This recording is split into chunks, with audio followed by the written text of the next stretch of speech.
Hello everyone, welcome to a Life of Yes podcast. I'm sure you've used these three words on numerous occasions, or maybe you've even heard it from others, from children to senior citizens. I have used it myself on several occasions, and those words are I am stressed. I can imagine you smiling right now. Stress is an ongoing dilemma that occurs in each and everyone's life. Undoubtedly, it has become an integral part of daily living. I sometimes wonder if toddlers had the ability to speak, would they have cried, "Mama, strangers are staring at me, they're pulling my cheeks, they're even carrying me away from the comforts of my crib. Why aren't you stopping them? I'm so super stressed." Have you tried booking an Uber ride? I don't know about you, but I always have trouble finding an Uber ride, especially during weekends. And even if I get one, until I board, I am fidgety. Is he really going to come? Or he's almost here at the point and I'm not yet there. I didn't realize it back then, the nervous mannerisms I would exhibit, and worse, how it would impact people around me. Have you ever faced this situation? Once, my partner Somya said how I was being pushy and it caused her stress. That's why the more delay. That was unknown to me, call it a blind spot if you will.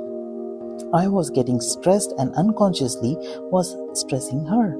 I began introspecting and observing my behavior. There emerged a pattern. I would get stressed if I don't make it on time, be it anything from making it to a cab or a casual meetup or even to office. Although I don't control some of the external circumstances like traffic, I still am getting impacted and stressed. It had a ripple effect on people around me.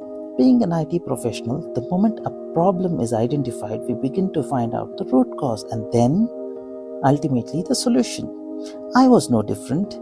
I started introspecting.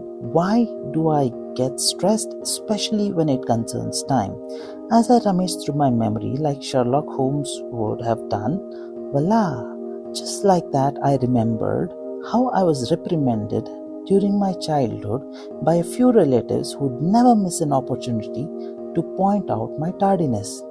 My mind was conditioned to believe that being late is a sin, something to be shameful for.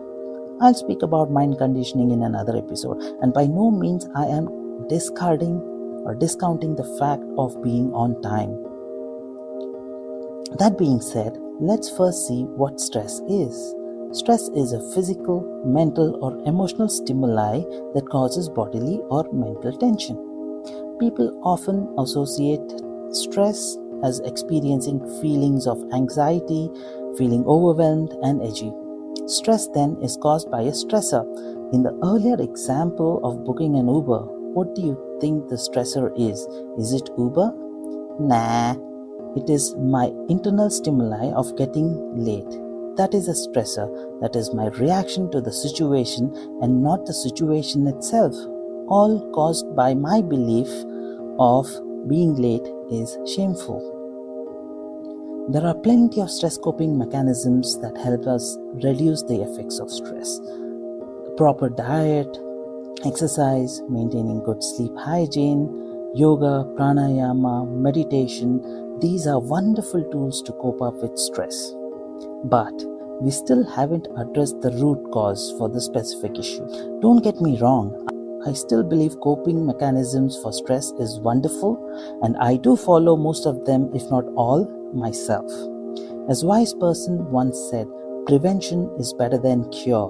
What if we can identify the stressor and eliminate the source, or at least reduce its effect of the stressors? Then these coping mechanisms will be more effective, wouldn't it? In my case of Uber, I changed my belief system on time.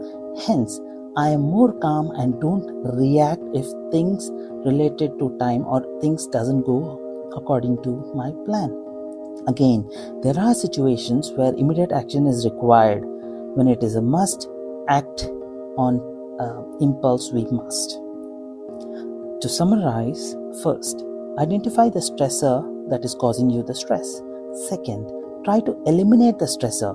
If not, at least try to reduce the impact of stressors on you. 3. Find the root cause. 4. Use the widely available coping mechanisms that would help you. Thank you for listening to me. Until next time, please do take care of yourself and have a fabulous day.